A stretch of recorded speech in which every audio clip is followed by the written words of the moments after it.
Okay, so this phrase, right, Black Americans, open your eyes. Yeah. Powerful stuff.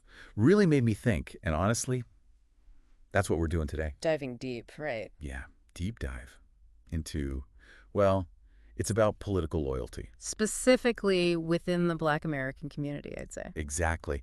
And honestly, there's this feeling, this growing sense of, I don't know, disillusionment. Yeah. And you know what really brought this to the forefront? What's that? Biden, President Biden, commuting the sentence of that judge.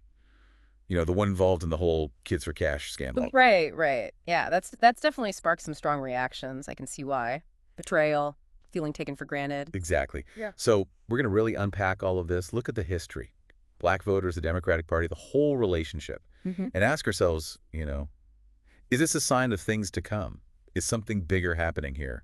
Yeah, and I think it's important to start with this whole thing, this commutation. It's hitting a nerve because, well, it fits into a bigger story, a story about unmet expectations, double standards, you know? Right. It's not just about this one judge, right? No, it's bigger. It's about, there's a quote from the source material that really gets at this. It says, they're bending over backwards to provide resources for immigrants, housing, food, money.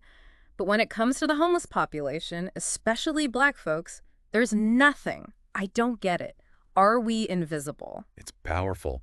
Makes you think, you know, are certain groups being prioritized? Is that what's going on here? Yeah, and it really taps into a frustration that's been building for a while. Simmering under the surface. Exactly. And remember, the Kids for Cash scandal itself.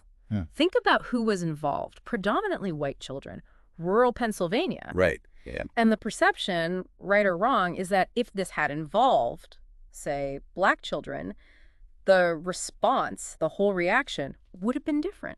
That's a really interesting point. And, you know, the source material also talks about the color blue. The color blue. Yeah, you know, the Democratic Party. Yeah. And how some people see it as symbolic. Huh. What do you make of that? Well, I think there's this idea that blue, yeah, it represents ideals, right? Hmm. But doesn't always reflect the reality. The reality for many Black Americans, I mean. It's about the feeling that. Well, yeah. The appearances, the promises, they don't actually lead to real change. Exactly. Think about police reform, for example, after George Floyd. All those promises, right? But for a lot of people, the changes just haven't felt real or big enough. Okay, so we've got this disillusionment, this feeling. But to really get it, I think we need to, like, step back, look back. Historically, you mean? Yeah. Can you give us some context on this whole relationship? Black Americans and the Democratic Party, where did it all begin? Well, it's a long one. Complicated, too. I bet. But basically, the shift, Black voters moving towards the Democrats, it really started in the mid-20th century, the Civil Rights Movement. Right. You had Lyndon B. Johnson, a Democrat president. He signed the Civil Rights Act, the Voting Rights Act, huge victories, landmark legislation. Right, big moments. Yeah, but it wasn't an overnight thing, this alliance. Makes sense.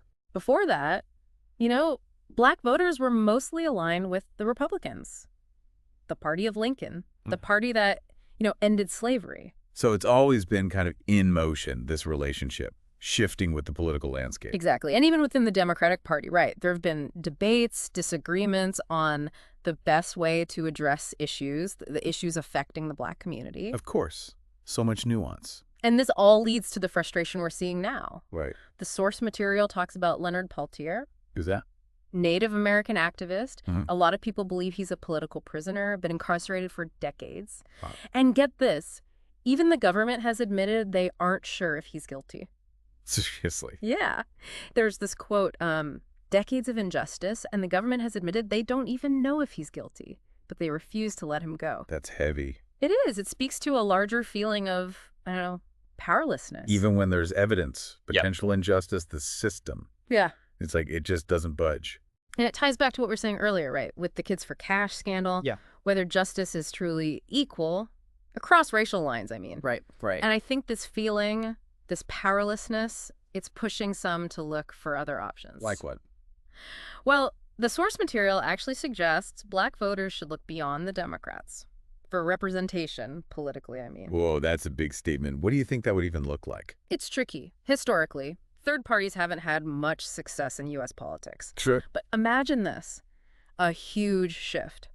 Black voters changing allegiance could shake things up, force both parties, Democrats and Republicans, to really fight for those votes, to rethink their platforms. Interesting. So the source material ends with a call to action. Hold elected officials accountable. Demand results, real results. Right. They even suggest specific stuff, like withholding votes, organizing around certain policies. Yeah. Do you think that could work? I mean, would that actually change things? Well, those strategies have worked before, historically, I mean. Yeah. Especially in the civil rights movement. Yeah. Think about the Montgomery bus boycott. Oh, right. It was all about that. Organized action, collective power, saying no to the status quo. Powerful stuff. The challenge now is, can we do that again today? Can we get that same level of organization and action?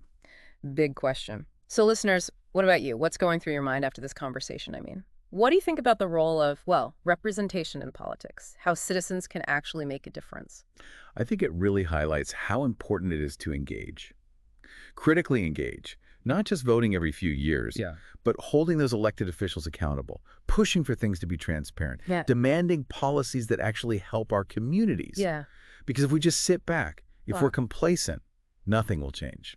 This whole deep dive, it's really shown how complex this whole thing is. Political loyalty. There's this sense for some people that the loyalty they've given, it hasn't been returned. Right. And it brings up a big question. How does a political party earn trust, real trust, and keep it? Especially from a community that's been marginalized. And what happens if that trust just keeps breaking down? It's a question that goes beyond, Democrats, Republicans. Yeah. It's about the core of representation, the fight for equity and justice. It's something we all need to think about going forward. I mean, Absolutely. we all have a part to play. Yeah.